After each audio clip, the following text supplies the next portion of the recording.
Medium 5 second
भीतर से आइए क्या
আমি আপনাদের দেখাই দিন মামা খালি ওই এই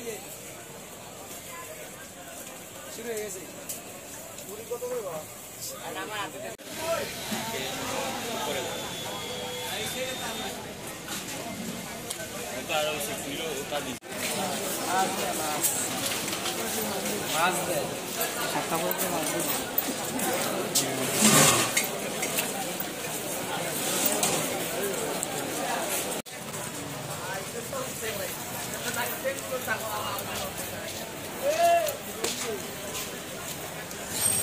Yeah,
ধন্যবাদ জানাই যৌথ বাহিনীকে।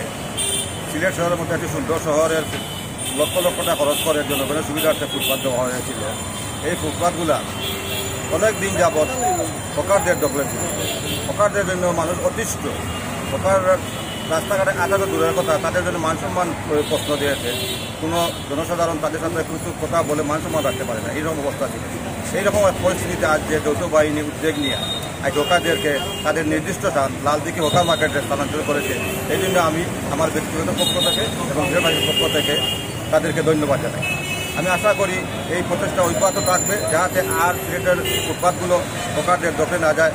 প্রশাসন এবং স্থানীয় প্রতিনিধিদের এই প্রচেষ্টা সবসময় অব্যাহত থাকবে। মানে যা দামে লইতো, গাড়ির সমস্যা হইতো, মানুষের সমস্যা হইতো, খুব দামে লইতো। ফুটপাথ না থাকলে তো মনে করেন আরো খুব একটা ভালো হয়, শৃঙ্খলা ভালো হয়। ঠিক আছে, এখন কম আল্লাহর রহমতে। আর রাস্তাঘাট হেফাজতে চলার দ্বার আগে তো খুব একটা জায়গা মেলা ছিল, রাস্তাঘাট চলা যাইতো না, সমস্যা ছিল। এখন ভালোই অবস্থায় চলা করা যায়, ভালোই চলতেছে। পাশাপাশি সেনাবাহিনী মানে খুব একটা ভালো মানে নিরাপত্তা দিচ্ছে। তো আমরা সেনাবাহিনীকে থ্যাংকস জানাচ্ছি। শহরটা আগের থেকে মোটামুটি ভালো আছে, জামানত একটু কম আছে। আমরা চেষ্টা করবো যে আরও ভালোর দিকে যাওয়ার জন্য। সুন্দর পরিবেশ হইতে সুন্দর পরিবেশে চলাফেরা ভালো লাগে, আমরা চাই সুন্দর টাকা লাগে, সুন্দর ভালো লাগে। শহরটা খুব সুন্দর, খুব রাত উচ্চে তুলছে। সেনাবাহিনী আছে, সাবেক মেয়র আসলা, খুব সুন্দর লাগে। সিলেটটা থাকে আরও সামনে দিয়ে আরও উন্নতি। পদক্ষেপ আমি গতকালকে আমি আমার ফেসবুক স্ট্যাটাস দিয়েছি, যেহেতু আগে যেখানে যে অবস্থায় হকার পুনর্বাসিত পেয়েছিলেন, যার যার অবস্থান থেকে যেভাবে দোকান বরাদ্দ পেয়েছিলেন, তার অবস্থানে এসে ব্যবসা করার জন্য আমরা সবিনয় আমরা রাস্তায় যে হকারগুলো আছে ওনাদেরকে বলেছি যে অতীতে আপনারা যে অবস্থায় পুনর্বাসন পেয়েছেন, আপনারা আপনাদের জায়গায় গিয়ে আপনারা ব্যবসা পরিচালনা করেন। আমি যেহেতু এই বিষয়টা কিন্তু সেনাবাহিনী, পুলিশ সম্মিলিতভাবে সিটি কর্পোরেশন সহ যেহেতু যৌথ অভিযান, তো আমি মনে করি যে রাস্তায় এখনও যে সমস্ত হকার্স ভাইয়েরা রয়েছেন, আমি মনে করি আপনারা লালদিঘির পার আপনাদের যার যার স্থানে আপনারা ব্যবসা করার জন্য আপনারা চলে আসেন। তখন এক পর্যায়ে উনি বলেছেন যে বর্তমানে আপনাদের যে রাস্তা কুকুরতুলা মার্কেটের রাস্তাটা, বর্তমানে আপনাদের এই রাস্তাটা ইমিডিয়েটলি 7-10 দিনের ভিতরে হওয়ার সম্ভাবনা আছে আমাদের। তো আপনারা যাই বলুন না কেন, আপনাদেরকে যেখানে পুনর্বাসন দিয়েছে আপনারা সেখানেই যেতে হবে। আর সেখানে যাওয়ার পরে আপনাদের যে বাকি যে দাবিগুলো, এই দাবিগুলো আমরা চেষ্টা করব যে আপনাদের দাবিগুলো যেন পূরণ হয়। তবে এটা সিলেট সিটি কর্পোরেশনের দায়িত্বে যে আমাদের দাবি আরেকটি গুরুত্বপূর্ণ দাবি রয়ে গেছে, সেটা আমি ভুলে গিয়েছিলাম। যেমন অ্যাঙ্গেল দিয়ে গড় নির্মাণ করা এবং ড্রেনের কাজকে সংস্কার করা এবং যে রাস্তাগুলো করে দেওয়া। তো উনি বলেছেন যে দেখেন আপনারা আগে যান, সেখানে যাওয়ার পরে এখন হয়তো সম্ভবত একটি রাস্তা কুকুরতুলার রাস্তা ইমিডিয়েটলি হয়ে যাবে। পরবর্তীতে যে আপনাদের দাবিগুলো সেগুলো আমি সিলেট সিটি কর্পোরেশনের কর্তৃপক্ষকে নিয়েই আলোচনা করেই আমি চেষ্টা করব আপনাদের দাবিগুলো পূরণ করার। আমরা এখানে যৌথ বাহিনী, আইন শৃঙ্খলা বাহিনীর সাথে আলোচনার মাধ্যমে আমরা আমাদের যে দাবি দাবাগুলো আছে এই দাবি দাবাগুলো আমরা তুলে ধরেছি। ওনারা আমাদেরকে বলেছেন আপনারা মাঠের ভিতরে যান, আপনার যে সমস্ত দাবি আছে সেই দাবিগুলো আমরা মানব। ওনারা আমাদেরকে আশ্বস্ত করেছেন, দেখা যাক যদি আমাদের এই রাস্তা, এখানে শেড, এখানে এই যে পরিষ্কার পরিচ্ছন্নতা অনেক কিছু রয়েছে, ড্রেন নির্মাণ অনেক কিছু আমাদের আছে, 3টা রাস্তা করে দেওয়ার কথা। যদি এগুলা হয় তাহলে আমার হকাররা আশা করি মাঠে থাকবে। আমরাও এই সিলেটের নাগরিক, আমরা বাইরে যানজট করতে চাই না। আর আমাদের পরিষ্কার নির্দেশ, সিলেট মহানগর হকার কল্যাণ পরিষদের পক্ষ থেকে পরিষ্কার নির্দেশ, যারা এখানে দোকান পেয়েছেন তারা ভিতরে এসে ব্যবসা করার জন্য, যারা বাইরে ব্যবসা করবে তাদের ড্রাইভার। আমরা সিলেট মহানগর হকার কল্যাণ পরিষদ আমরা আইন শৃঙ্খলা বিঘ্ন ঘটাতে চাই না, আমরাও শান্তি শৃঙ্খলা চাই। আমরা এই সিলেটের আমরাও এই সিলেটের উন্নয়ন চাই। দিতে আজকে আমাদের মতামত নেওয়ার জন্য। আমরা এখানে বিগত শনিবার আমরা আইন শৃঙ্খলা বাহিনীর মিটিংয়ে আমরা উপস্থিত ছিলাম। পরবর্তীতে ওই দিন সময় নিয়ে এসেছি মেট্রোপলিটন পুলিশ এবং বাংলাদেশ সেনাবাহিনী সিটি কর্পোরেশন অফিসার সহ আমরা হকারদেরকে আমরা অপসারণ করেছি এবং যারা হকার রয়েছে তারা সিটি কর্পোরেশন নির্ধারিত লাল দিঘির পাড়ে সেখানে তারা চলে গিয়েছে।